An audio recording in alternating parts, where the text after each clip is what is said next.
Hey yo, it's time to roar, get loud, let's ignite. Jeremy B in the house, we keeping it tight. Every weekday at 11, we ready to ride. Lions Talk Live, come and join the pride. Waking up early, it's that morning grind. Tune in to the show, leave the troubles behind. Jeremy B's the king, with the voice like thunder. Every word he spits, it's a lyrical wonder. Got the lions around, sharp and fierce. When we hear one pride, you can't help but feel your heart pierce. Talking all the topics, keep it real, keep it raw. With a lion's mentality, we're ready for the roar. One pride, it feels right. Jeremy B bringing the heat, morning light. Every weekday at 11, we taking flight. Lions Talk Alive, yeah, we ready to bite. One pride, hear us loud. Jeremy's in the zone, making us proud. This is a Huddle Sports Network broadcast. You can find us on Roku TV, Amazon Fire TV, Facebook, and of course YouTube. Get all your NFL news here first. All right, welcome back to the NFL Roundtable Talks presented by KCB Sports Network. I'm your host, Smoking Jeremy B, and we got a loaded show, big headlines, bold takes, and a fire and ice rapid fire segment you don't want to miss. So here we go. Let's get into it. Boom. We got Chicken Nugget in the house. How you doing, Chicken? Hey, I'm feeling good, feeling great. What's going on, One Pride? Yeah. All right, we got Megan Aussie 12 Go Kroger representing her 12s of the Seahawks. What is up, good and going on, friends? Yeah, I screwed it up. And we got Yinzer. Good evening, Jack. What's up, Yinzer? Hey. Good evening, Jack. Hey, all I know is that guy is a Jag Alf and he's in the show. Will, how you doing there? Good. Can't wait till football. Can't wait for the Panthers to kick off the Hall of Fame game against the Cardinals. Hopefully we destroy them. If you don't, I'm coming for you. Speaking of Cardinals, sorry. Hey, rest in peace, Larry Fitzgerald's father. Yes, and not only that, rest in peace to one Peebo Bryson, who passed away today, the singer. Yeah, Beauty and the Beast. And anybody that doesn't know who Peebo Bryson is, I can show you the world. The song from Aladdin. Joey Uso. But JB, it's a tale as old as time, too. Don't forget Beauty and the Beast. Yep. Okay, sorry, Joey. Joey Uso, our Philadelphia Eagle fan in the house. How you been, What is up, brother? gang? We are alive. We are well. We are going through things over here, as everybody knows, but we're alive. Hey, I'm glad that you were able to hop in. I sent the email early enough in the day. It's been a while. I'm glad I was able to send the email out early enough in the day to ask you, and you were able to reply. So that was the good thing. But that's because I had some appointments this morning, so I set the show up at noon today because I didn't have a noon show. So it made things a lot easier to line stuff up. We may be joined by Jamie Malloy, the Bills fan, and we also may be joined by Ralph Williams, the Pittsburgh fan. And he's also a radio show host, a blogger, and everything else. So let's get into the headlines. We have a few this week, actually. It's great. So Caleb Williams on the Madden cover. Yeah. What do you think about that, Chicken Nugget? It stinks. That's what I think about it. It literally stunk up my whole timeline feed on Twitter, and I was like, you know what? I rather see, our Lions on the cover, but other than that, it's just real sweet to see, the curse hit the Bears. So you know what? It's only fitting to say it stinks. That's how I feel about it. I got two things to say. The very first time they did a digital likeness of Barry Sanders in the 2000 version of Madden, he retired. They did the same thing with the Super Bowl, the Madden 25 cover that had Megatron on it. What happened? He retired before the season started. Do not curse our Lions by putting them on the cover. No, do not. Nick, that's a subject, and we're going to get into that. Let us go. Megan, what do you think about Caleb being on the cover of Madden? The first thing I thought was, thank God it's not a Hawks fan. Hawks player. We don't have time for the curse. But yeah, first thing was the curse in my head as well. I'm using, as I showed you, I'm using my Care Bear mug on behalf of Caleb. I get it on Xbox. I get it on Xbox Because Live. At one time, there was a rumor that they were going to be the Gary Bears, so I created a meme for it. And I'm drinking out of the mug to celebrate. I get it But on what do you Xbox. think about the actual news that he's on the Madden cover? Are they scraping the bottom of the barrel? As I said, I get it on Xbox Plus, so I get it straight up. Yep. Who else was going to be on it if it wasn't him? I guess. Yeah, I know who the other person was. Hang on, I'm getting some feedback, by the way, JB. Yeah, I'm getting like this weird loop. It sounds like a flange is going in the background. There it is. It's gone. It was your fan, wasn't it? That was my fan. Sorry, I Ying. knew it. I was like, yeah.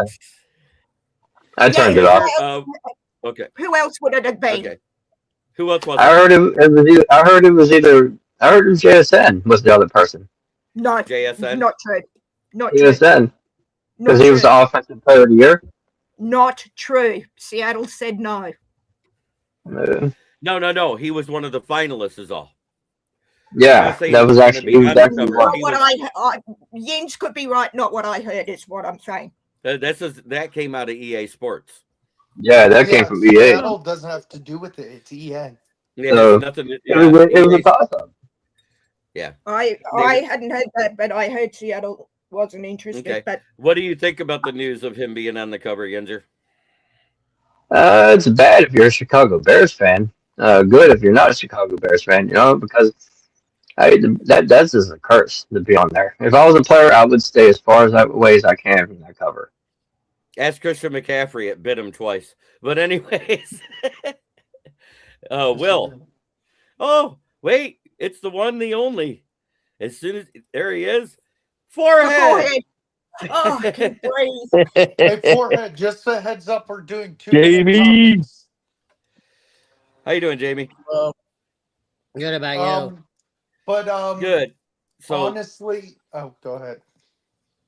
Go ahead, Jamie. I wanted Yenzer's thought on what I know about the Bears, but I mean, do you care honestly one way or the other? No, it doesn't affect me. Okay. Now, Will. No, I even if he was on the cover, I don't like the Bears anyway. So I hope they lose every game. Right. Well, I don't like the Bears. I'm not the biggest Caleb Williams fan. I think he plays hero ball too much. Looking at college, but I don't care because number one, I haven't played Madden in years, and number two, I hope the Madden curse comes alive and well for the Bears this year. Ooh. Joey. Look, I'm gonna take like all the curse stuff out of it. If we're talking about people who really deserve it, I get it. What he had like almost 4,000 yards passing or whatever, this, that, and the third. But who deserves it more than Matthew Stafford from last year? Honestly, the guy is probably one of his best statistical seasons in my book. He won the MVP. He won the MVP for a reason. You don't get that, unless you're Patrick Mahomes, you don't get that for nothing. But hasn't Oh, sorry, JB. Stafford has never been an MVP before. Never. In his no, that wasn't my question. I thought. Has he been on the cover? No. That's never been the Madden cover. Never. He was in that. He was in the final. He was one of the finalists. I think he was it was him, JSN, or Caleb Williams. I heard. Williams barely got a 90. Wait, here we go. QBR. Yeah, no, he got a 90 Madden rating. And his QBR from last year was 90. Yeah, I know. I'm just saying he got a 90 Madden rating. I'm trying to figure out how they came up with that. Don't get it. I don't get it, but that's just my take. What was the stats from last year? Were they good? He had 24 58, touchdowns, 7 interceptions at 3,942 yards passing. Yep. He beat let me do the math real quick. He beat Eric Kramer's single season passing record for the Bears by 73 yards. Whoop-de-doo. Okay. I mean, Jay Cutler but got him to the Super Bowl, never got a Madden cover. Jay Cutler also didn't pass for more yards than Eric Kramer did back in '94, but that's another story. And you know what's even fun here? And JB said it a lot. Eric Kramer was also a former Lion. How many yards did the Chicago quarterback? What was the most yards the Chicago quarterback ever passed for? Caleb Williams last year. 3,943. Yeah. Okay. That's the most by any quarterback in Chicago Bears history. They have never had a 4,000-yard passer, and that's going all the way back to when they were the Chicago Cardinals, which was formed in 1896. Damn. He's going to get a $100 million contract just from that. Jamie, what's your thought about Caleb Williams being on the cover?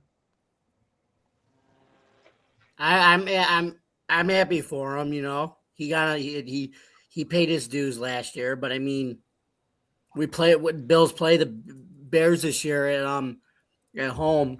He's going to be coming into that new stadium where it's going to be louder than the old one. It's probably going to be the Bills' new stadium's going to probably be the loudest. They said it's going to be the loudest stadium in the NFL now. So, no, they did go look it up. They did. Wait. Arrowhead and Ford Field both topped the record that was set by the Seahawks a few years ago. So there is a big record. There is a big record that they have to break because we're talking about. You guys set it at 100. The original record that the Seahawks set was 122 decibels. It was broken by the Chiefs earlier in their Super Bowl runs with Mahomes, and it hit 128. And then the year that we went 12-5 and we beat the Rams, we broke the record at 136. And then Arrowhead broke it in the Super Bowl versus Philly when they lost again at 142. Sorry. Yeah, So no, you're right. I was forgetting the 136. Right. Yes. Yeah. And but 142 is the current record held by the Chiefs. Arrowhead Stadium. We already tested sorry. I understand, but it has to measure that in a game, and it depends on the ebb and flow of a game. It really does. The way our stadium's built, though, it's meant to do it because we already tested it with nobody there, and it got up to 110 with nobody there. Lumen Field, right. we tested it for 12 months as Lumen was being built, Jamie. Yeah. I'm not saying you're wrong. You got to remember, we were coming from an older stadium that didn't have. No, I understand that. Didn't have the capacity that are. Let's stay on topic. Let's stay on topic. I'm trying. Why to keep are you yelling at moving. me, Jeremy? I'm not interrupting you. You're yelling at me for unwarranted. You're unwarranted. I'm asking you to stop. No, wait. I've been trying to ask you to stop going off on another tangent the entire time. That's not what I'm doing.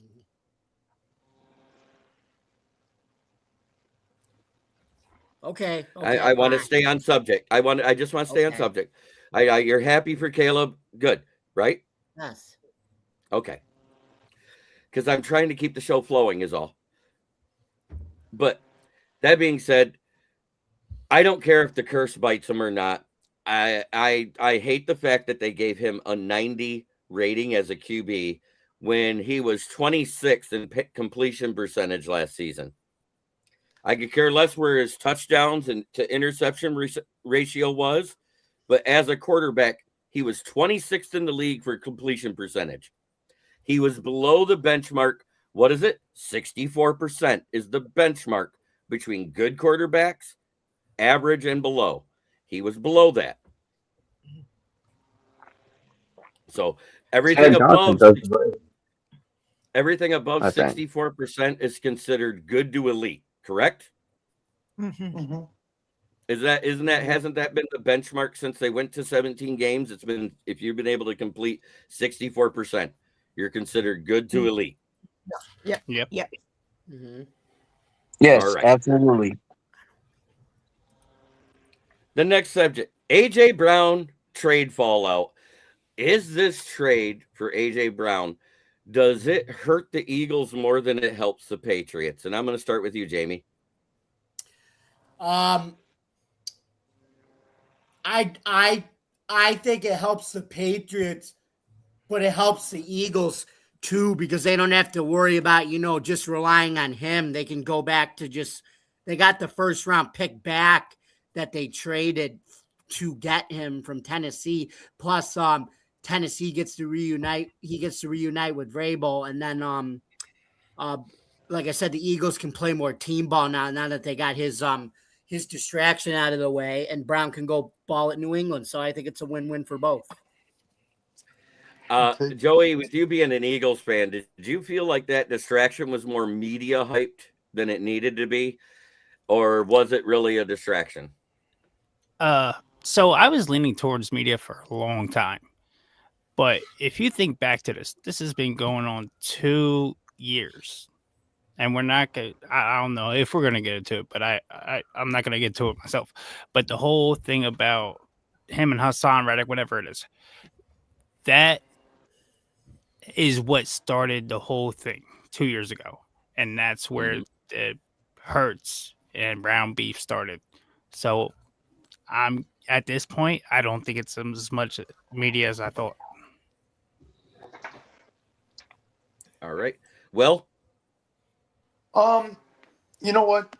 I'm happy for Philly they moved on because he had frustrations on the field. You can tell how he was acting, how he was talking to his teammates, how he's talking to the coaches. And it moves Devontae Smith to be that wide receiver one and the rookie Mekhi Lemon to probably be the two. And it gives AJ Brown a new fresh start. Hopefully he'll be the number one for Drake May, and hopefully he can control himself and not have a tirade and go off on a good promising young quarterback because you don't want that in the locker room with a young quarterback who's just coming into his own and having a veteran receiver yell at him and belittle him. And yeah, so hopefully coaches in New England are like, hey, Drake's our guy. You, whether you like it or not, keep an even keel. all right. Yenzer. Good trade for the Eagles. The Patriots got fleeced. I would never give up a first round pick for yeah, whatever, Brusky. Hot and bothered. Yeah, okay.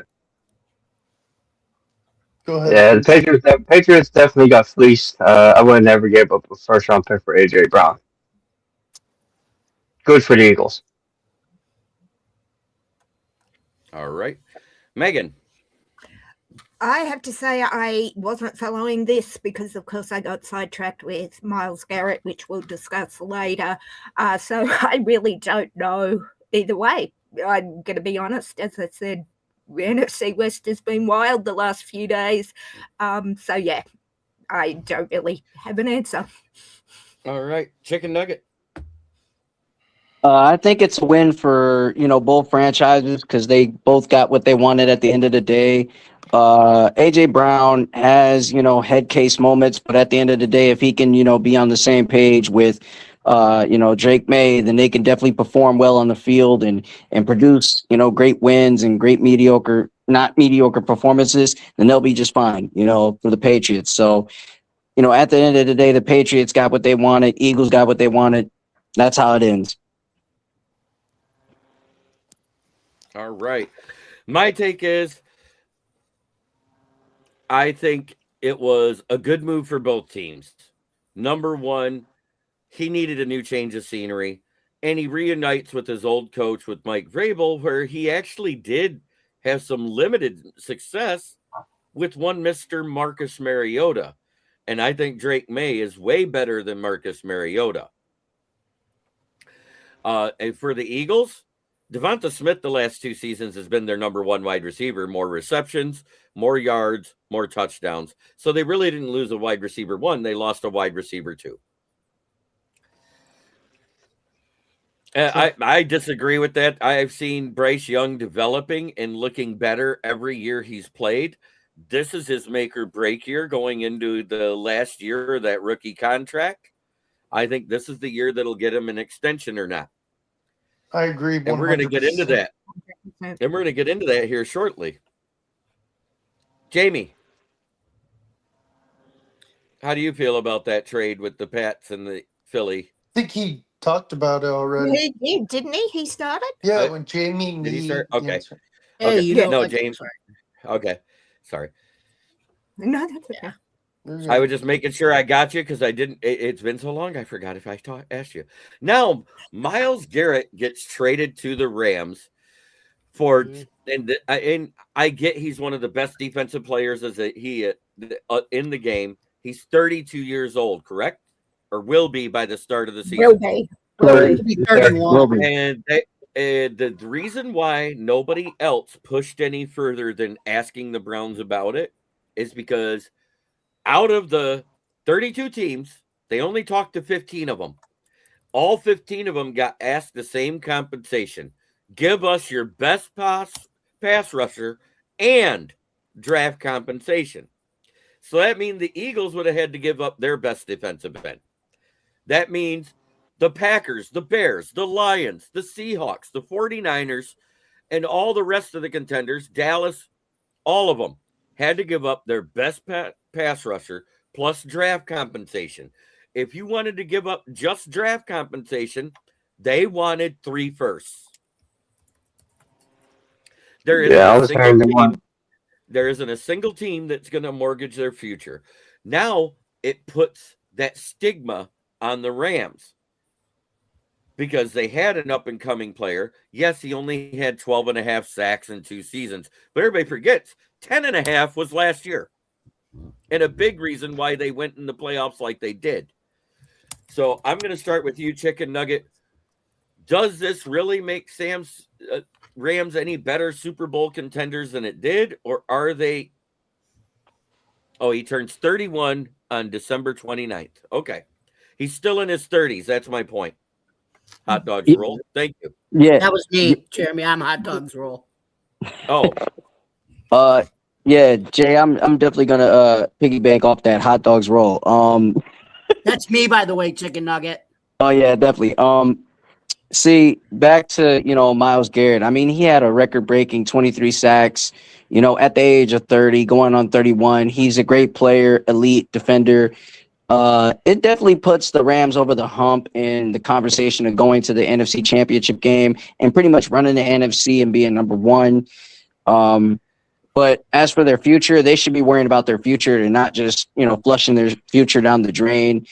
They're hungry for titles. That's the main thing that it shows. And if you can't, get the title, then what are you going to do? You have to think about what matters now, and if you can't think about what matters now, you won't figure out what matters later. So they got a chance to go out there and turn it up. And if they can't turn it up, then it's going to be too late.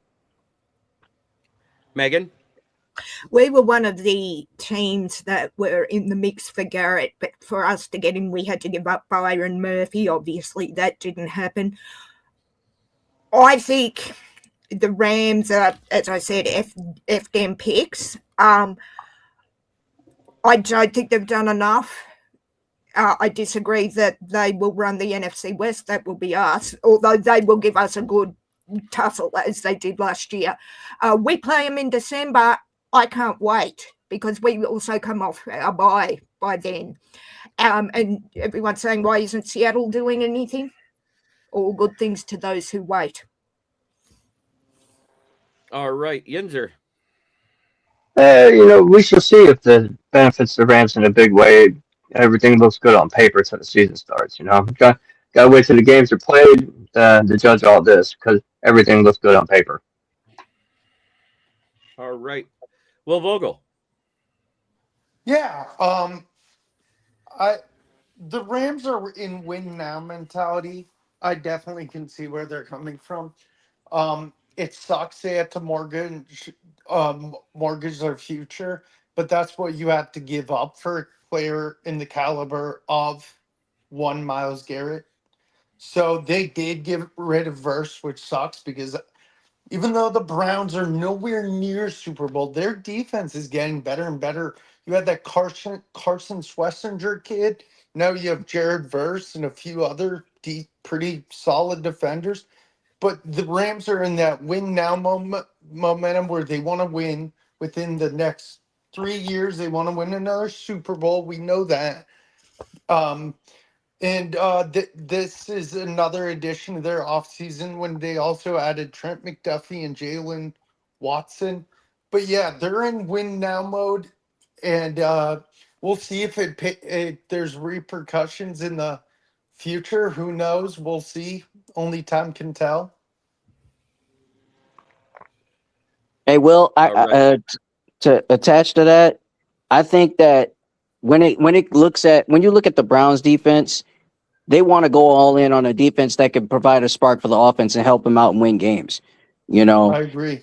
They're a and young, hungry defense. yeah, and right now, as long as they keep stacking their defense and following what Todd Monken wants, then they'll definitely win. They'll definitely win more games than just 4-2. For sure. Okay. 100%. I agree. Okay.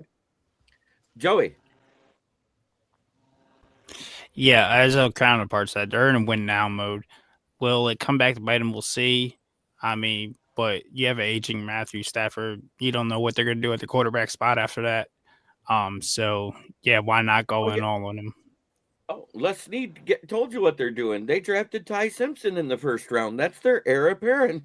Mm-hmm. Nepo So- baby. Yeah, I don't think that was a good pick, honestly. But Yeah, neither do I. they got to But do it anyways, now. Definitely didn't like that pick. Jamie Malloy. Well, it's the Rams being the Rams. I like that. But to quote bench warmer Brand, Cleveland, why are we nobody's ever taken you seriously before? Why are you starting now? Exactly. I love it. I saw that. I just saw that clip earlier yesterday. But my take is Jared Verse is up and coming and 25 years old now after going into his third season. And you might have just gave them their next Miles Garrett. And I'm not saying he is as good as Garrett yet. I said they could have because he was developing into that. Because remember, Miles Garrett, when he first started, did he have double-digit sacks? I think he was just like Aiden Hutchinson, had 9.5 sacks his rookie season. Yep, if he I did. remember right. Yep. And then he got double digits. Then he had a third-year injury, correct? It wasn't a big one where it took him out a half the season, but he missed like the last 4 games. Right. If I remember Right. That's correct. No, That's right. Yeah. And then he became the Miles Garrett that everybody feared and been wrecking the league ever since. And last year he wrecked that league more than anybody else, but it didn't help him because they had Shaduki Sanders to start the rest of the season, who threw 7 touchdowns and 10 interceptions to lose 4 of the 5 games he played. Right. Yeah. Good point. So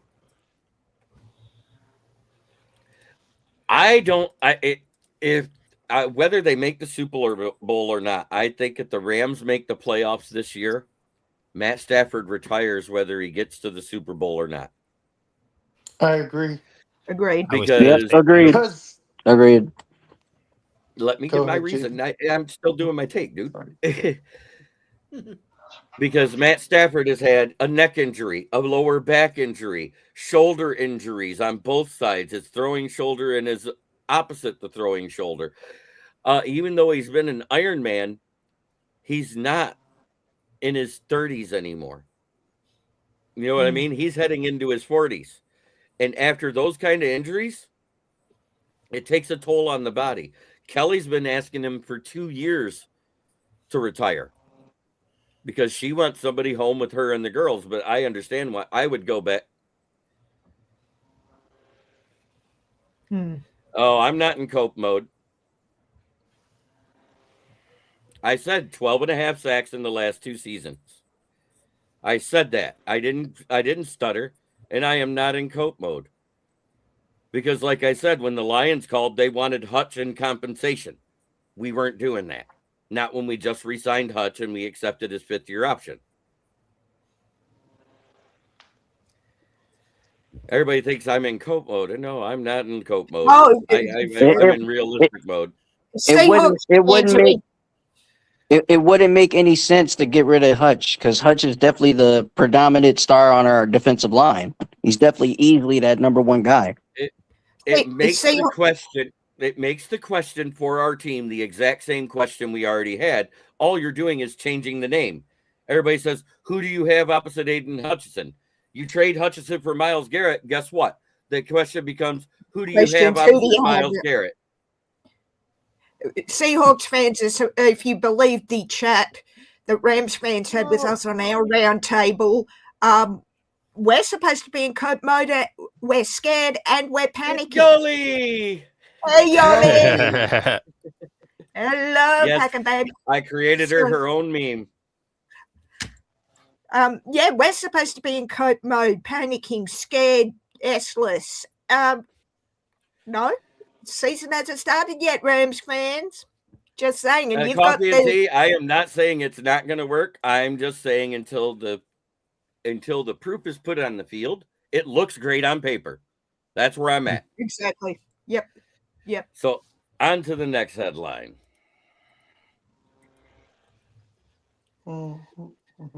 Justin Herbert's mechanics under Mike McDaniel. He's been working with him and working on his mechanics because we've all said that he has a tendency to throw off the back foot, which takes the velocity off the ball and makes it come up short, which is why a lot of his receivers have had drops and some interceptions.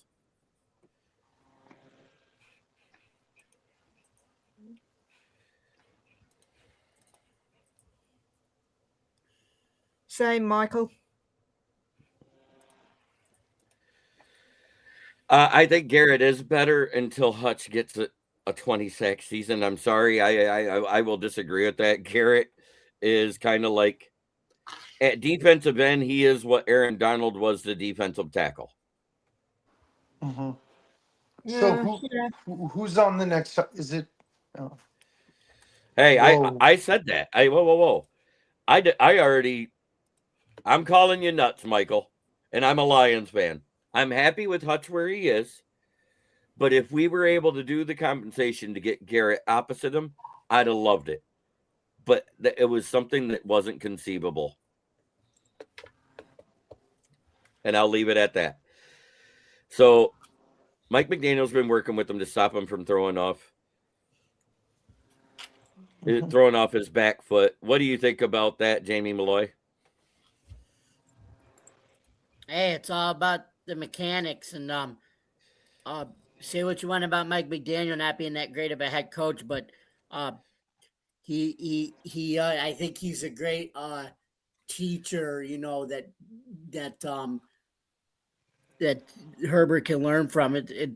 Like I said, throwing off the platform, off the back foot is great, but you got to still be able to throw the classic, precision passes when the back foot throw isn't there, or when they're coming at you, from all corners. Yeah, Broski, let's not do personal attacks. You can say somebody that someone's opinion is wrong, but do not say brain damage. Do not say you're nuts. I'll say he's nuts because it's my show. Mm-hmm.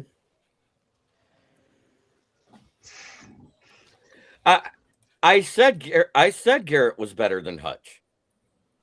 Stop. I know, but you didn't have to say brain damaged. That's going too far. Don't like it? Get off my channel.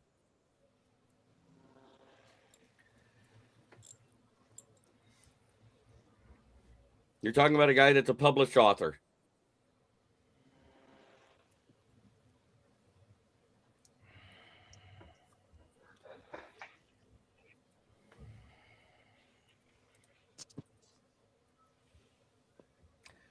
So, back on track. Mike McCarthy's working with him. What do you think about that, Joey Uso? Look, if anybody has ever played any type of quarterback, you got to be able to drive the ball down the field.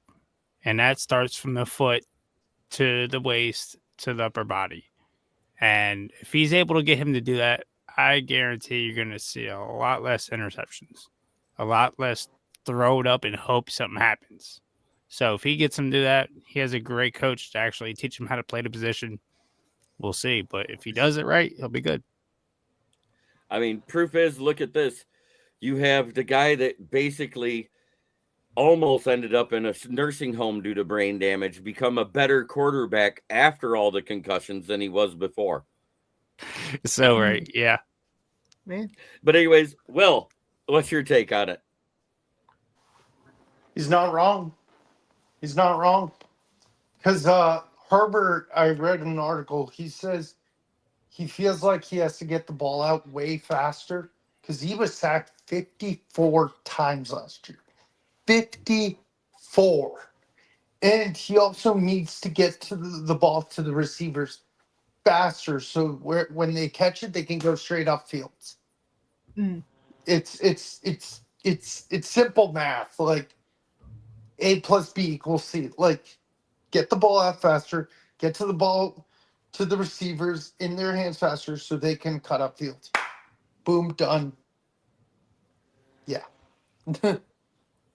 Genzer? Hey, well, first things first, he's going to help Herbert with his footwork. You know, you got to get the right motions with the drop backs. You got to be timed up with the routes. So you got to get the footwork right. I think he'll get the ball out quicker, time up with the routes better. McDaniels is like the best way you can get McDaniels to teach him everything. You know. All right, Megan? I think he's got a great teacher, and if it all gels as we hope, it's going to be unbelievable to watch. And I think Herbert's in the right mindset to say, hey, let's give it a go and see what happens. So, yeah, I'm all for it. Can't wait to see how it goes. I've been Chicken a nugget. Herbert. Oh, sorry. Go ahead, Jake. You know, to get sacked the same like to get sacked as the same number as Teddy Bruschi's jersey is crazy. 54 times. 54? Yo, that means you got to get back up and go out there and go to war every single Sunday. So from now on out, you got to work on your mechanics, get the ball out a little bit quicker. Mike McDaniel is very creative with QBs and how they could work and develop their game time after time. So I definitely like this move for, Herbert and whatnot. And I think it's going to build great chemistry between the two. So let's see where this goes.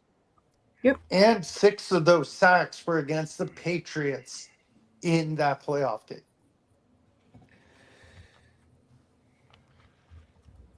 Yep, I agree. And I think it starts with a good quarterback coach or a whisperer. And we all know Mike McDaniel is one.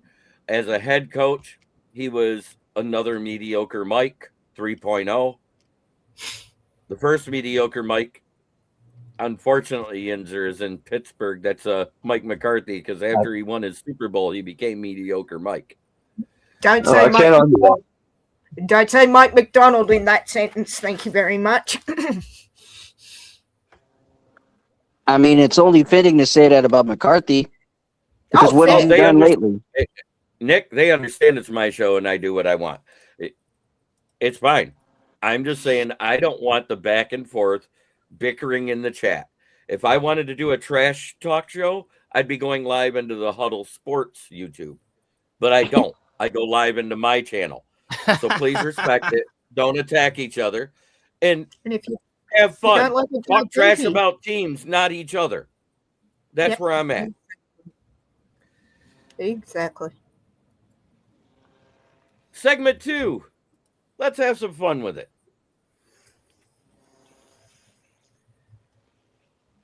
Contenders, pretenders, and the in-betweens. So, we all know that there is about 13 to 15 contenders in this league, which means those are the ones that we consider are almost a shoo-in to make the playoffs, correct? Correct. Yep. Correct. Mhm. Absolutely. And unfortunately, as much as we talk crap about them and we hate them, we expect them to make the playoffs this year. We just don't expect them to go far. There's the Cowboys. Mhm. Yeah, we got the Eagles. I'd be polite. We Being got the polite. Eagles. We got the Seahawks. We got the Rams. And, because I think the 49ers, with their age and their injury concerns that they have and everything else they got going on, and Brandon Ayuk getting an arrest warrant put out because he did a video of him speeding down the LA freeway after going out Oh, I drinking. saw that. Yep. He actually posted a video of him doing 121 What miles per hour on the freeway. does he think? Yeah. Warren What does an not idiot. watch YouTube or TikTok? Right, What? exactly.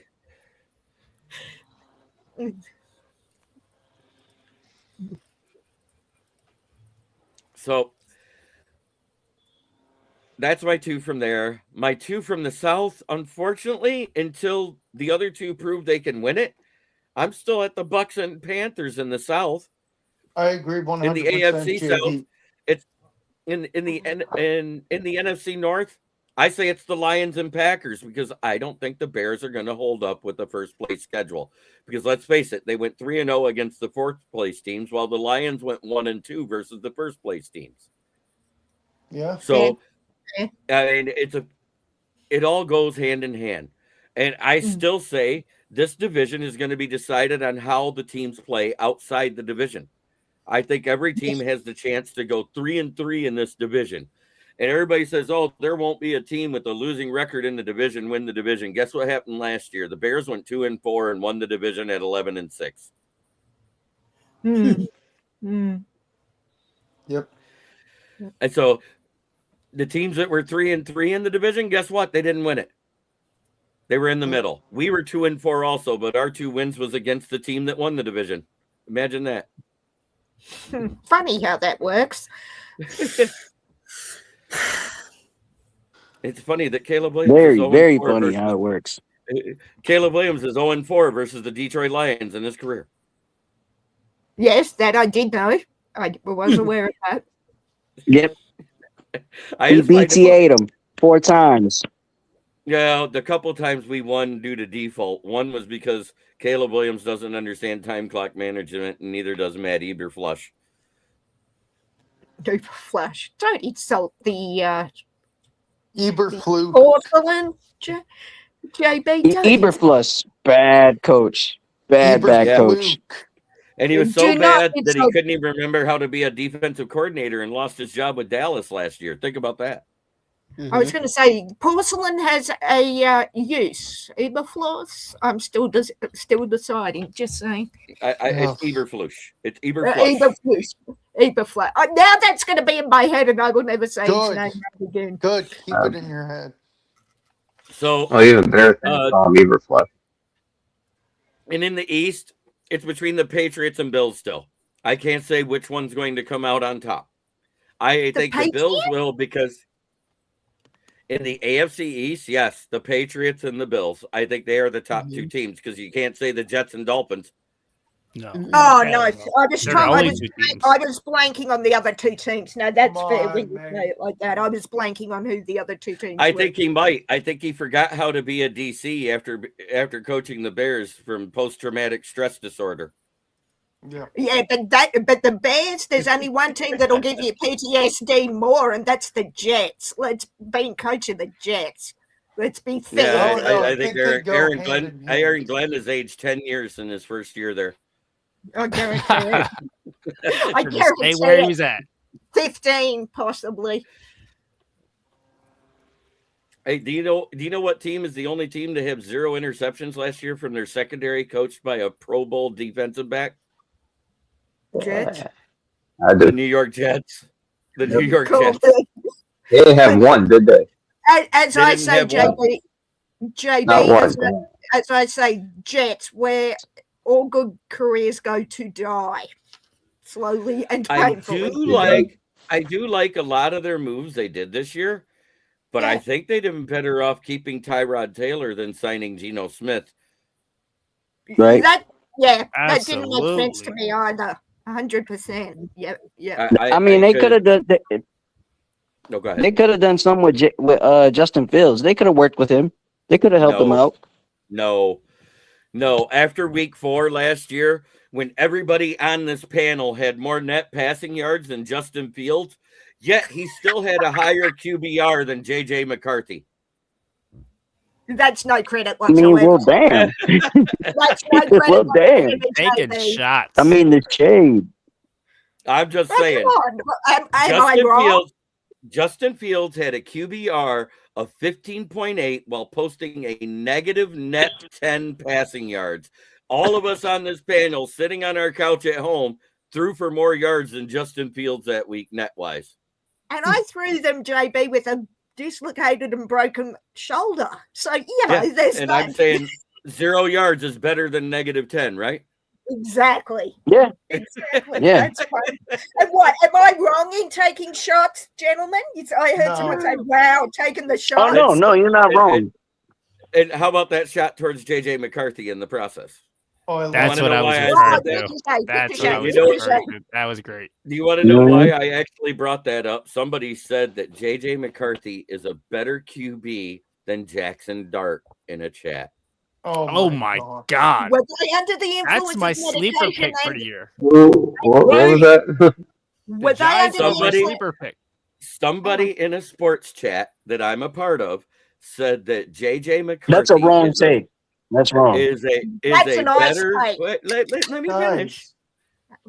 JJ McCarthy is a better quarterback than Jackson Dart. And I said, I don't know. Jackson Dart never had a QBR below 65 all season in his 12 games played, even though his team went 4-8, while JJ McCarthy, in a win because of the running game, had it posted a 6 for a QBR, which is the third lowest in NFL history, behind Jamarcus Russell and Akili Smith. Were they under That's the a- influence of medication and alcohol when they made that statement, JB? So that's I'm not a wondering. shot. That's No, not that's really not a a shot. shot. That's fact. That's factual. It's That's a true. factual shot. That's a But- shot. It's But true. I'm- Definitely true. But I'm asking. No, it's not a shot. It's factual. Yep. No, but I'm So, asking. The guy's a Vikings homer, and he loved JJ McCarthy when they drafted him. And I said it was the biggest mistake I've seen by a GM in the history of the first round of the NFL since I've been watching the draft. I said, trading up to 10 for a handoff merge that got hid against every good defense in the Big Ten to end the season, because even in the national championship, he threw less than 25 times, and they ran the ball 35 times. So the Vikings reached for a guy this year and the year of JJ, which is Vikings. I don't Vikings think do the that. I don't. Well, they reach for a defensive tackle, but I'd rather them reach for a defensive tackle than somebody who's supposed to be a franchise quarterback. True. Good Fair. point. Fair. Because Caleb Banks, when he's on the field, is good. It's just a question of when he gets on the field. Correct? True. Yeah.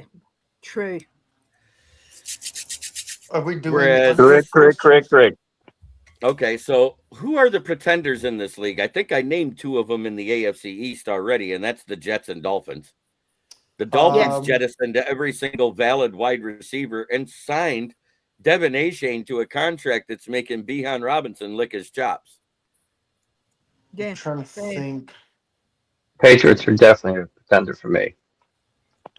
Yeah, I- it's definitely the Miami Dolphins right Yeah. now. They're I'm pretenders. going to go bold right here. I think the Bengals are pretenders. That's Same. not bold. I think Same. they're going to struggle this year. They'll struggle. Definitely see Cincinnati struggling. If they would have done better, more with their offensive line early in the draft, I would have been more into the Bengals this year. I think they did a lot to bolster their defense through the draft and free agency, even though they lost Trey Hendrickson. Mhm. But I think Oh, they're the in-between. I don't think they're a pretender, but I don't think they're a contender. They're in between. In Do between. you I have a disagree with hot that, one. Joey? Okay, you have a hot I one? agree. Who's your hot pretender? I agree with Kansas City. Oh, yeah. Yes. Hell Kansas yes. City is overhyped. They are done. I think Patrick Mahomes is at his peak. He's already over it. It's done. Yep. And And we get and them week 1 in preseason. I know that they have already brought Patrick Mahomes back for OTAs, but he has a no touch and he's only throwing out of the shotgun. So he's getting used to a quick release without having to move. And that's because his knee's not 100% yet. It's cleared just enough to practice. Okay. Yep. All I Yeah, have injuries to are stacking up say for that guy. is, Yep. So more than likely he gonna be sitting in the pocket. all So, I oh have, yeah, and that's the teams I didn't get to. My contenders out of the AFC West. I did everybody but the AFC West. I think it's the Chargers and the Broncos. And I'm gonna move the Raiders, even though they have no primetime games, with what they did on defense and free agency and the pickups they got. I'm moving them out of the pretenders into the in-between, where they Yes. could be a cusp team. Yes. Does I anybody think disagree with that? the Raiders Yeah, are I going to be agree. the I agree. Raiders. Go ahead, Megan. The Raiders are going to be what we Aussies call the shit disturbers, throwing in a few games to make things interesting. I've got them in the in-between. I think the Broncos, that's the only team I've got for us as a definite loss this year. I think they're contenders. That's bold. No. Every most of the content creators I go on to for the 12s have said it's on. We're going 14 and 3, and one of the losses we have all agreed on will be the Denver game. so all I have to go ahead, Megan. No, I'm finished, Will. I was about to sneeze. Okay, let him All talk. I have to Will. say is I hope the Falcons fans don't come out and say, "Oh, we're going to be fine now that we have Kevin Stefanski." No, you won't. No, you won't. Nope. I'm going to say this. I like Kevin Stefanski as a head coach way better than I liked Raheem Morris. No, I agree 100%. I like him as a head coach too. But if Falcons fans say, "Oh, we have Tua now," so what? You have Michael Penix basically. Michael Penix before Michael Penix. Both injury-prone left-handed quarterbacks. Jamie, did you disagree with any of my contenders that I mentioned out of the 16 I mentioned? No, I think you hit the spot on Bills Patriots. I like the Chargers. I like that you have the Raiders on the cusp team. I really like that. And then the Rams are the Rams. Yeah, I think you hit it right on the Seahawks spot. are the Seahawks. I have the 49ers as the in-between team. I think if they play to their potential, they could be a contender. But injuries and age plays a factor with that team. Oh, yes, yeah. it does. 100%. And I'm not trying to be a hater. I'm not trying to be mean. I No, think you're that being realistic. I think that division comes down to the Rams and Seahawks, and I can't say which one takes it. JB, I have a question for you. What do you think about the Ravens? The Ravens, with the new coaching staff, in between. Yeah, I'm downgrading them to the in between. I got the Steelers as an in between. I got those three teams all as in between because they all had the most flux this offseason. And the Browns are the pretenders until they get a quarterback. yes. Yeah, the Browns are surviving off their defense. Oh, yeah. They survived off the defense with Garrett, and now that they got Verse and they got a few young pieces together, I think they're going to survive off of defense again. I think they're going to be a middling team, somewhere between 7 and 9 wins. I don't think they'll hit double digits. No way. Agreed. They do. Agreed. And we all know that seven wins in that division is the bottom of the division. Do you disagree with that, Yinzer? What division is that again, JB? Nope. AFC North. North. I agree. Yep. I agree. AFC North. Yeah. Yeah, I okay. think That's yeah. also a three super of the teams confident there. for 7 wins. The Steelers I can't think- be contenders for winning the playoffs. I think Pittsburgh, Ravens, and Bengals all can get 9 wins in that division, and it's going to come down to their record against each other on who wins Yes. the division. I seriously see that because you got a whole new coaching staff with the Ravens. Yes, they made some moves. Yes, they got some good players, but it's a new coaching staff, new scheme, new offensive scheme. Everything changed. The only thing I got to say, and I mentioned it last week, Lamar Jackson, for the first time in 4 seasons, is actually going to show up to OTAs. And that shows a Good. lot of maturity on his part, finally, that it's sinking in that he has to work and get a rapport with his receiving core. 100%. Yep. So that's why I made that a topic last week. It was very important for Lamar Jackson to do this with a new coaching staff. Amen. Yep. Well said. So Are we keeping you awake, William? pretenders, Please just call me in Will. the Don't call NFC me North, William. I only have one pretender because I don't trust the Keebler Elf any more than I trust the handoff merchant. It's the Vikings. Oh, okay. At least the handoff merchant is tall enough to see over the line, unlike the Keebler Elf. Fair. Hey, Well I agree. said, Jeremy. Agreed. Hands down. I agree. All right. And I still think the Bears are an in between. I don't think they're bad enough to reach the basement, but I think they're going to come up just short of the playoffs this year. Not because they're going to play horrible, but because they have a harder schedule. Yeah. Anybody disagree with that statement? No. I agree. Hands down. I agree with it. And then the NFC South, until somebody knocks the Bucks off, they're the favorite for the division, even though the Panthers knocked them off by proxy because the wrong team won in week 18.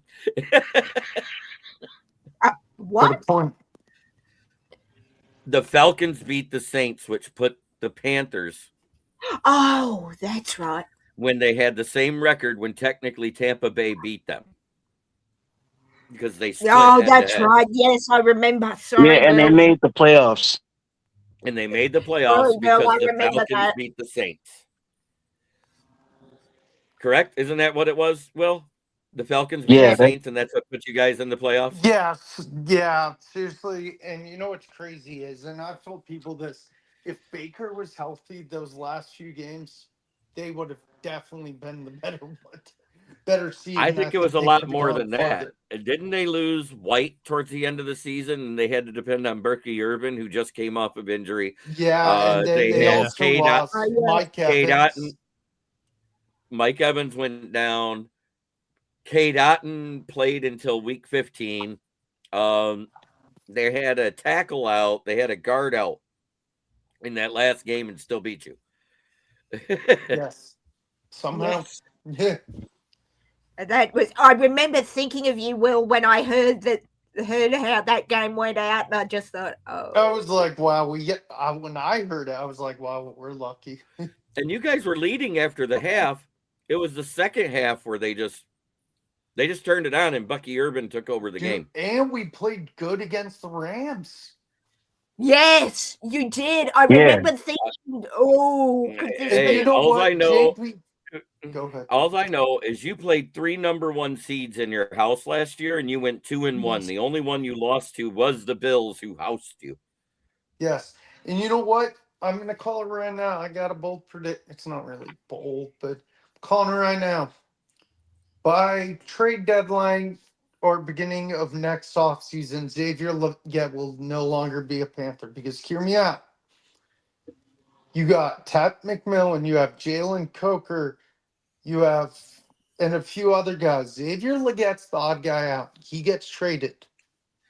Okay. I heard some good things out of OTAs on another podcast about the Panthers. So don't be surprised if he makes it as the slot receiver this year.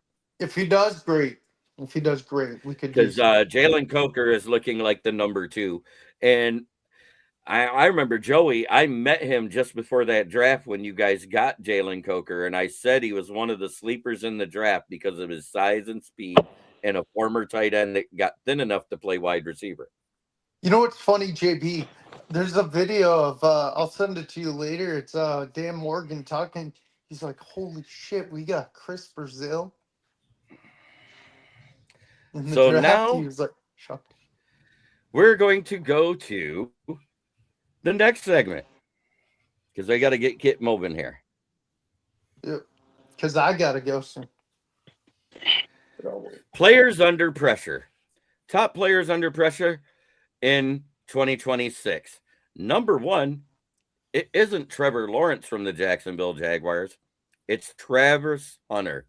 He has to have a dominant season on one side of the ball or the other, or he may be considered a bust because he was drafted as a two-way player. Does anybody disagree with that? No, I agree. Great. I agree. Kyler Murray of the Minnesota Vikings. With these three wide receivers he has, Justin Jefferson, Jawan Jennings, and Jordan Addison, depending on if he gets suspended for being stupid again or not. And, of course, T.J. Hawkinson, who just did his contract to be there a little longer. I agree. There is no reason why he should not be semi-successful this year. Anybody disagree that he's going to be under pressure? Oh, he's in front of the for gun. sure under pressure. Definitely agree. Definitely going to be under pressure. But Tua, the next one is Tua turn the ball over, because for the first 4 games of the season, you will not see Michael Penix. And he has possibly almost as talented as what he had with the Dolphins, but a more talented tight end in Kyle Pitts. And he has Drake London. He has Behan. Yeah, I said almost as talented as what he had where he was at. Oh, This question is going to be the offensive line, which hasn't been able to protect Michael Penix. They're great in run protection, but pass protection, they've been less than so-so. Does anybody disagree that's going to cause some pressure for Tua turn the ball over? that quarterback room is horrible. That guy's been under pressure, if you ask me. he's always Definitely. Tua's always under pressure, isn't he? Even when he's not on the field. That's what I'm saying, Will. Even when he's not. Hey, to his defense, the last 2 seasons he's played every game. Yeah. True. Yeah. No concussion. And if you remember, after he cleared concussion protocol, and it was just before OTAs and mini camps that year, he took judo to learn how to take a fall to help protect his head. It's working. He has not had a concussion since. That's something to think about. And he doesn't use a guardian cap. He is not Romeo Dobbs with a helmet so big it has its own gravitational pull. Or zip code. That's that. Myles Garrett with the Los Angeles Rams. I think this is going to put him under pressure. Because now he's gone from a team that's expected to do nothing every year to a team that's expected to win it all.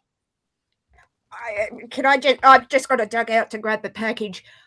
100% JB, because that LA crowd, for the LA fans rather, for what they've given up and gone all in with F them picks, if he doesn't perform or doesn't do well with the travel, whatever, yeah, I'm glad I'm not him, because the Rams fans that I was talking to yesterday are already calling the Super Bowl in June.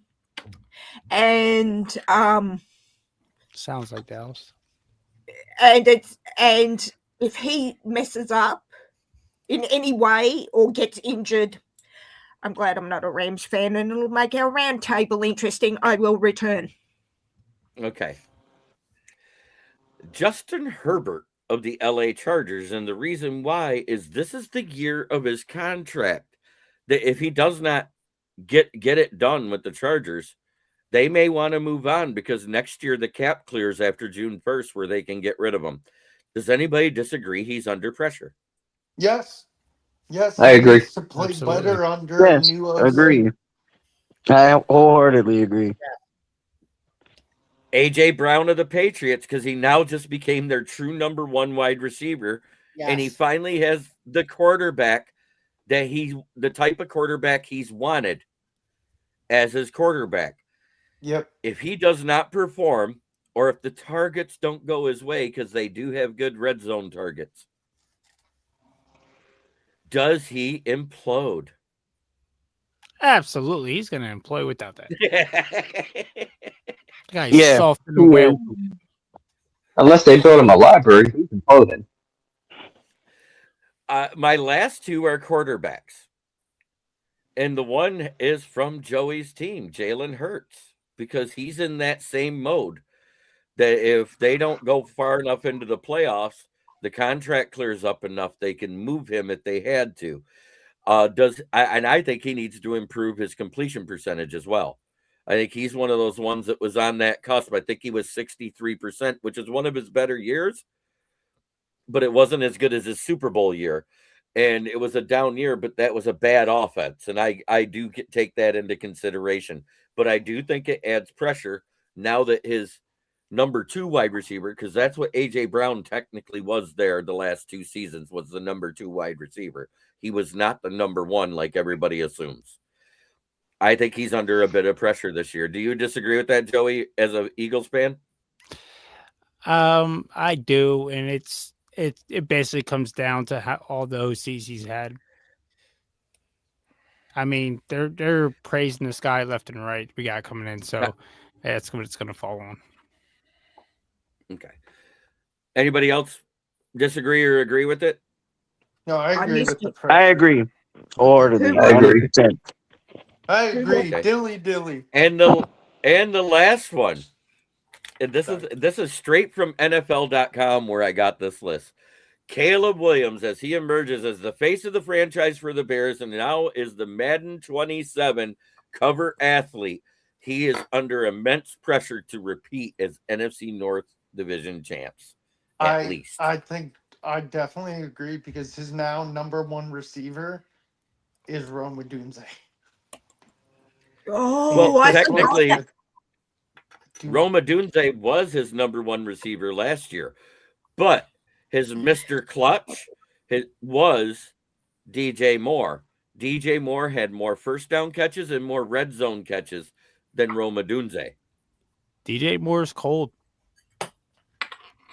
Yeah, And now he's he's now with He Josh He Allen. definitely is.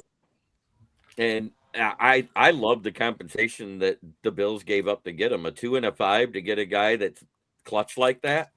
He's definitely the number 1 wide receiver in the Bills locker room now. Yeah. Oh, A team guy, too. Yeah. oh, Mhm. He's always been a team first guy. He was a team first guy when he was a rookie with the Panthers. yeah, I know. I was sad. Who Yeah, you was kind that? of got to be a team first guy with that. Who was DJ that? Moore. DJ Oh, Moore. okay. Sorry, DJ Moore was great with some awful quarterbacks. Yes. Yeah. He was. But he may love Rabel, but that doesn't mean there isn't going to be pressure for him to perform. Boston Paul. I try not to be a homer. There's pressure here in Detroit. Pressure for Aiden Hutchinson to repeat or be better than he was last year. There's pressure for Aleem McNeil to actually get back to where he was playing before he got hurt the year before. Because last year when he came back, he had one good game and fell apart. Pressure for Sam in Seattle too, just saying. Oh, yeah. Yeah, there's a ton of pressure for Sam Darnold. There's a bunch of those second-tier guys that I didn't get into. I just wanted to cover the top 8. Yeah. And now, let's get into the rapid-fire takes. JB, I put something backstage. I know, you got to go, Will. You already said that. Yeah, but do you mind if I do my final thought or? No, Will. It's fine. It's fine. I'll just go. Yeah. You have a great night. Thanks for going. Will Vogue 18. That's Will W Vogues 18. That's his channel. Check it out. Yep. Take care, Will. Good night, all. Peace out, Will. Some people's kids. Oh, wow. All right. Rapid fire takes. I will not say the Bears fall to the basement, but I have a strong opinion that they will probably fall to third in the NFC North this division. Fire or ice on that take. I'm going to start with you, Jamie. Let me see. Let's see. My fire take. No, if fire or ice, you just say fire or ice if you agree or disagree. Okay. Fire, okay, you sure. agree. Ice, you don't. Okay. Do Caleb Williams and the Bills fall to third place in the NFC North this year? Do Caleb Fire or Williams ice? do Caleb Williams and the Bears fall to third? Yep. Oh, absolutely. Fire. I agree. Joey? Fire. Yenzer? Fire. Megan? Fire. Chicken? The stove is burning hot. Fire. Don't burn yourself. Don't burn yourself.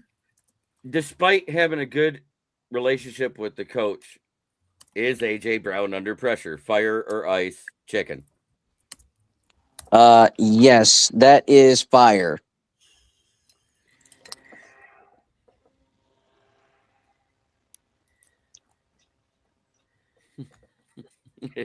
Megan? Fire. Fire. Yenzer? I can't wait. Fire. Joey? Get an extinguisher. Jamie?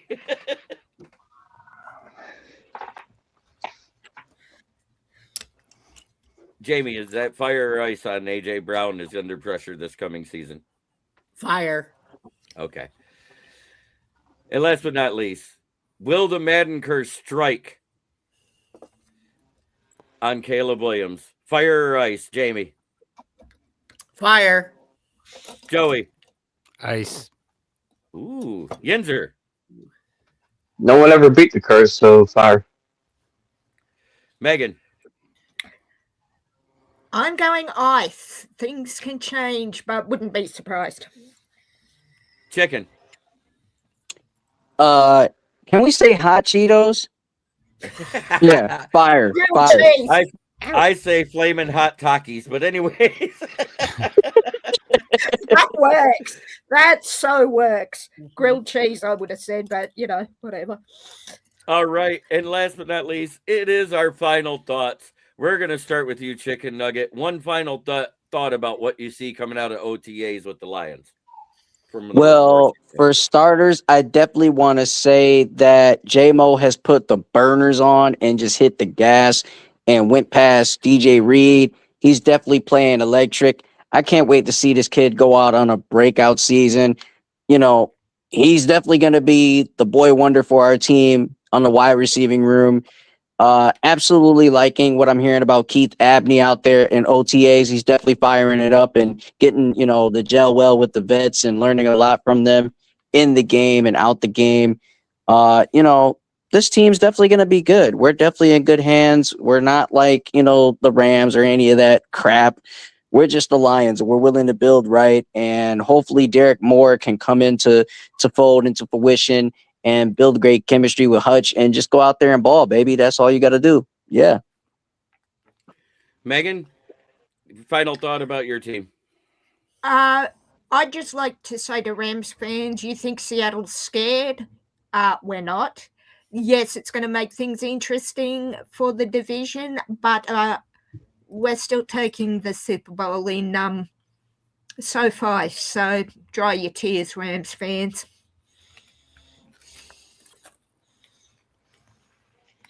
All right, Yenzer. Don't have a final thought, but the Steelers have re-signed Darnell Washington to a 4-year, $42 million deal. That just happened today? About 30 minutes ago. Congratulations. 21 Joey. guaranteed. 21 guaranteed. Nice. Joey Uso, what's your take on your team for a final thought? Well, I like how Devontae's stepping up, how mature he's being. But my biggest thing taken away is I think the Eagles have a no-fly zone. With Rick Woodland coming in, you already got Quinion, you got Cooper DeJean. That is probably the best cornerback room in the NFL right now. If not, it's the Rams. I'm sorry, with what the Rams added this offseason, they got one hell of a secondary. True. That's And definitely a fact. I am not trying to take anything away from what they did. They said F those picks, got Trent McDuffie, Jalen Watson and the free agency. Yep. I mean, All in. they basically said, "Hey, Chiefs, you know how you made your secondary good for 2 years with after you drafted this guy and traded for that guy? Now you They don't have called him." for Christian Gonzalez too. They tried to Right. call for him. Yep. Right. They did. Yeah. Good point. Mhm. Jamie, give me some news out of OTAs about your Bills, because I know you write about them all the time. I haven't had a chance to read your latest article though. Well, yeah. Well, Jeremy, I'm gonna say the Rams basically said after picks and they do what they do, but I think the Bills basically said F a conservative defense because we're gonna go all in on a 3-4, with multiple throw different looks at you, in your face, come at you type of defense with Jim Leonard. And I really believe when the players say that Jim Leonard's a quiet assassin, he is. I mean, he was like that when he was a player for the Bills. He played the type of defense he's running. He played in a lot of those aggressive type of defenses as a safety. And like I said, he's running the Sean Payton type of defense where you just throw a bunch of different looks and you change up on it. And I like Landon Jackson is going to be the 4-eye. He's went up to 285. Dwayne Carter is going to be part of the nose. He went from 300 to 330 with D.I. Walker. And I also like I said, I think we're building the right way. I think the offense is going to be the offense, but I think this defense is going to be scary. And I also think watch out for international pathway player who we drafted in 2024, Travis Clayton. We originally drafted him as an offensive lineman. He's 6'7", 303 pounds, 6'7" anyway. 303 pounds, but he ran a 4.79 at that size. And we drafted him as an offensive lineman, but Jim Leonard said, "You're wasting this kid's athletic ability for a guy that size, an offensive lineman. Let's put him at the defensive line with that speed to see if he can, disrupt and create pressure." And I think so far they said it's worked out. All right. And my final thought is, if you actually look around the league, less teams go all in trading for one player to make their team great, and more have been going to the same way that the Lions have built over the past 5 years. Even the Eagles, they do make a couple trades here and there, but there isn't that big super splash trade. What you've seen is they're building through the draft. 8 teams have done it now. The Eagles started it. The Lions got it going. Even the Packers, other than the Parsons trade, they normally don't do that. They normally trade players away. They don't trade for players. They build through the draft. And, of course, the Broncos didn't trade for shit. They've drafted everybody on that roster. Yep. Yeah. And the Homegrown Seahawks right there. mostly.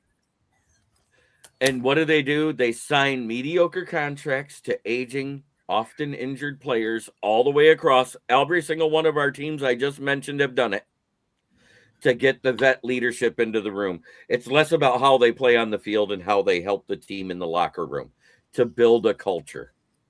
Yeah. Yeah. Hey, quick question, Jeremy, before we end the show.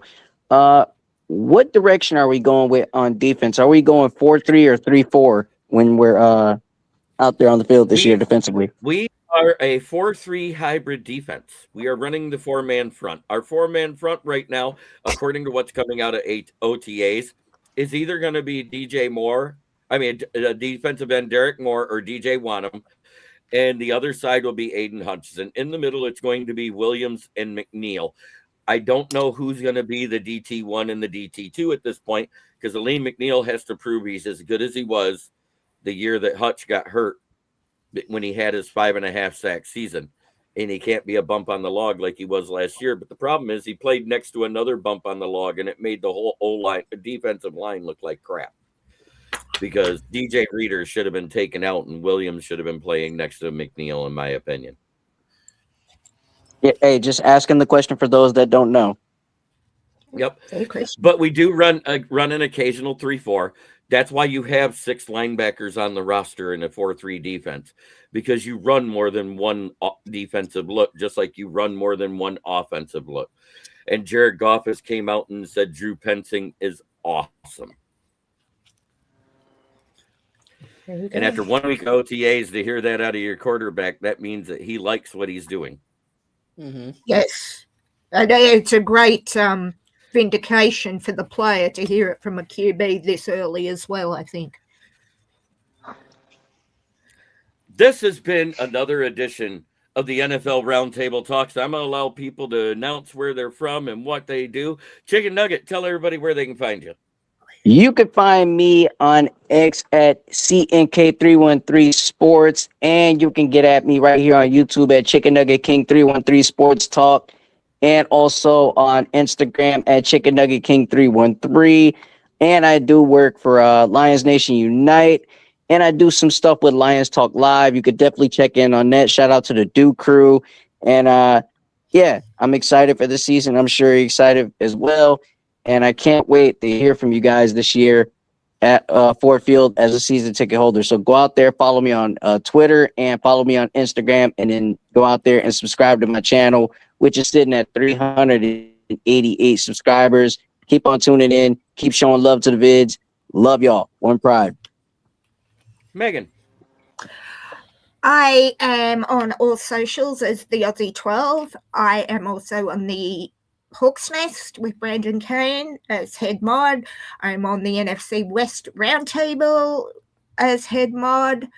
I occasionally apparently am here if in body, if not mind and spirit, representing the greatest fan base in the world, which is the Seattle 12s. And yeah, I am usually on YouTube floating around. You can find me, hit me up on my channel, and yeah, on Instagram and Facebook too.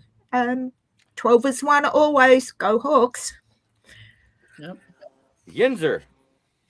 Well, you can either find me right here or in the comments, or you can find me on Twitter at the Mad Yinzer at armdizzle412. Nice. Joey Uso. You can find me on Instagram, Facebook at Joey Oso. You find me on YouTube. I do a lot more music than I do sports stuff, but I'm also representing Birds 215. Go Birds. Amen. Jamie Loy with the longest outro of any guest of NFL Roundtable Talks in the history of NFL Roundtable Talks. Let her rip. All right, so you guys can follow me, yours truly, at Bill's Chat 1, at Bill's Mafia Chat, and also at Jamie Malloy, the unbiased journalist, at DJ Dog Tags on Twitter X, theforkball.com, and buffaloda.com, where I write about all sports. You guys can also check me out every Tuesday night at 8 o'clock p.m. on Driving to the Top Productions as Joe Dalio and I do the Buffalo Sports, the Subway Conversation Chair, where we talk Yankees and Mets. We'll be doing season 3, episode 10. Yankees Mets. We'll be doing season 3, episode 10 next Tuesday, 8 o'clock. So check that out. And then every Tuesday night at 9 o'clock p.m. you can catch me on Open Mic Sports, where everything goes. And then every Wednesday here on the KCB / Huddle Sports Network, the ever growing KCB Huddle / Huddle Sports Network, where we do NFL Roundtable Talks every Wednesday night at 9 o'clock p.m. and also on the same awesome growing platform Saturday nights around 9:15 Eastern time. We do Jeremy and I we do baseball roundtable talks. And so thank you guys very much for listening. Don't forget to subscribe to our YouTube channel. We're getting really close. Jeremy's getting really close to being monetized here. So please subscribe to the YouTube channel, like, comment, subscribe, ring the bell for all notifications. And for more content on the Huddle Sports Network / KCB Sports Network, you can find us on Roku TV, Amazon TV, Facebook, YouTube, wherever you get your podcasts. From all of us here at the Huddle Sports Network, I'm Jamie Malloy, and we'll see you next Wednesday on the NFL Roundtable Talks. Good night, everybody, and I'll see you this Saturday, too. Love it. Thanks, Megan. Love it. Thank you very much. Yeah. And, of course, I am the host, Smokin' Jeremy B. I created this channel a long time ago. It used to be Kneecap Biting with the Motor City Lions, and then first it was Kneecap Biting with Smokin' Jeremy B, but everybody didn't know who the hell I was, so I changed it to Motor City Lions, because if you said Detroit Lions on YouTube or any actual team name, there was channels being shut down. So I had to make it original. And then this past year on December 10th, I decided it was time to start talking all 4 sports in Detroit, because you know what? Why limit yourself to being a one-trick pony? So now I talk Detroit Lions, Detroit Tigers, Detroit Pistons, Detroit Red Wings.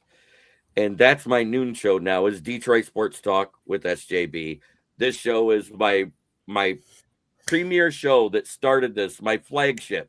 The NFL Roundtable Talks was my very first show 5 years ago. And I can't be happier to say that we hit 725 subscribers before going live tonight. We are 275 away from monetization, and I don't need to be monetized. I do this because I love sports, and I love talking football, I love talking baseball, basketball, hockey, all of it. I have invited my friends that I have met, whether they're a journalist, whether they're a podcaster, whether they're a music producer, whether they're just a baseball or football fan. I've invited them all here and has enjoyed every conversation we've ever had. Have we had some heated arguments? 100%. Have we had some personal attacks in the chat? 100%. But as I like to say at the end of every show, try every day to be a better person than you were the day before, because that's the only way to make the world a better place. It starts right here. Much love to everybody in the chat, whether you're a fan of the Lions or a fan of any of the teams that we talk about, because we talk about all of them, good or bad. Because you know what? I will attack a team before I attack a person. I've always been that way. Facts. Amen. Preach. And before we go, I think it's time we hear some music. Anybody up for that? No Oh, way. yes. Which one? We're going to play the Heart of the D, the KCB Sports Network theme song. I still need to.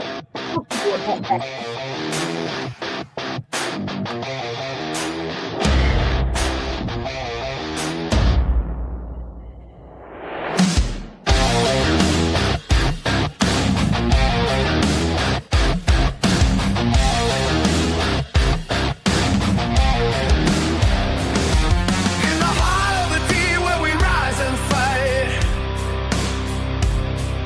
lions roar and the tigers strike through the night. Pistons dribble, red wings soar on high. KCB's the beat, hear the crowd amplify. We're smoking Jeremy B, bringing the heat. All the sports, all the time, feel that beat. KCB Sports, where warriors play. Detroit pride, fueling every day. Victory roars, hear the fans unite. All sports, all the time, we ignite. From Fort Bill's glory to Little Caesar's thrill, we're united in passion, it's our dream to fulfill. Cross the ice and the court, the triumph shine. KCB Sports Network, where legends combine. So cheer for our teams, let the stories unfold. With grit and determination, watch the magic unfold.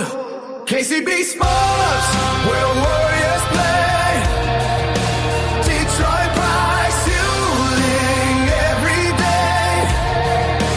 Victory roars, here's our fans unite. All sports, all the time, we ignite. What'd you think of that, Joey? That was fire. It was really good. Whoever produced it did the mix on it and master. Yeah. That would be JB. I wrote the Oh. lyrics. Wow. I wrote the lyrics and had Donna AI do the music for me. Wow. Yeah, that was fire. That That's was fine. fire. wasn't it? It was good. You didn't need me at all. You know what? I couldn't turn it down. You get 500 songs a year for $60. Oh, yeah. Yeah. So all I got to do is come up with the That's lyrics. dope. But it's just your AI stuff is put people like me out of business. Yeah, I'm not trying to put anybody out of business. I'm trying to do my own to save myself some money. That way, all I got to do is have somebody create me a video. Joe. Hey, when you cut the cost in half, that's a good thing, right? Hey, for yourself, man. Right? I charge that hourly, so. I actually am a musician. I am a lyricist. I do write my own music. I do sing. We are still live. Do you realize? Yes, I do that. I haven't hit end stream yet. No, I was just we were discussing music. Hey,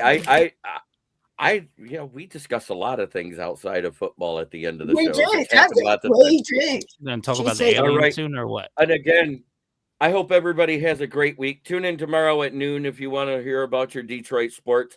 Follow all these people here that have their wonderful channels. We got Driving to the Top Productions here. We got Chicken Nugget King 313 Sports. We got Megan Aussie 12 Go Kroger of the Hawks Nest, and the Yinzer. He follows all of us. He's like a bad smell, really, isn't he? I kid, Yins. I kid. My PA counterpart. Hey, definitely. I don't know if you guys noticed it when it was playing and it was talking about Super Bowls and stuff. I put this up as my AI picture. Yes, did you see my comment? Yeah, good luck. I saw your comment. Hey, one thing about it, I think it's only right that we all support each other in this genre that we call sports talk, because it's all for the love of the game and the sports that we love to watch. You know what I'm saying? And it's hard to come up, but it's hard to come around and do it together so that we can come up. So all of us can come up and make something happen. So yeah, love it. Yeah, no, love Say it. what you want. Rams got the number 1 odd. I think the number 2 odds right now, according to one of the sports betting books, and I'm not going to say which one. Number 2 is actually the Bills. Number 3, and it didn't even stay in the NFC West. It bounced around a little bit. But in our division, the Packers and Lions are ahead of the Bears and Vikings, like I talked about. That's why I put them where they are. They have the Packers slightly favored, but that was before the news that broke today, and I do have to talk about it. Micah Parsons had a partial meniscus tear that they had to go in and fix, and he's going to miss part of the beginning of the season, which will lower those odds considerably. I did see that on my phone as you went live, and it's like, oh, that could be interesting. So I wanted to make sure I said that before we got out of here. But have a great night, everybody. And again, try every day to be a better person than you were the day before. That's the only way to make the world a better place. And we are out.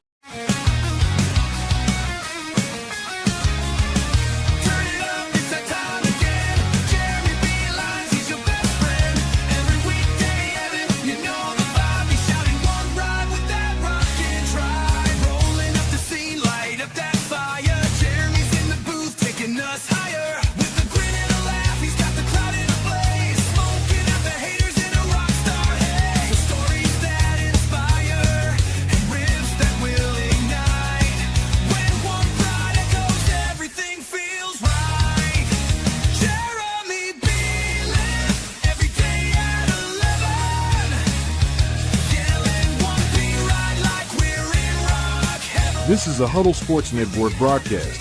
You can find us on Roku TV, Amazon Fire TV, Facebook, and of course YouTube. Get all your NFL news here first.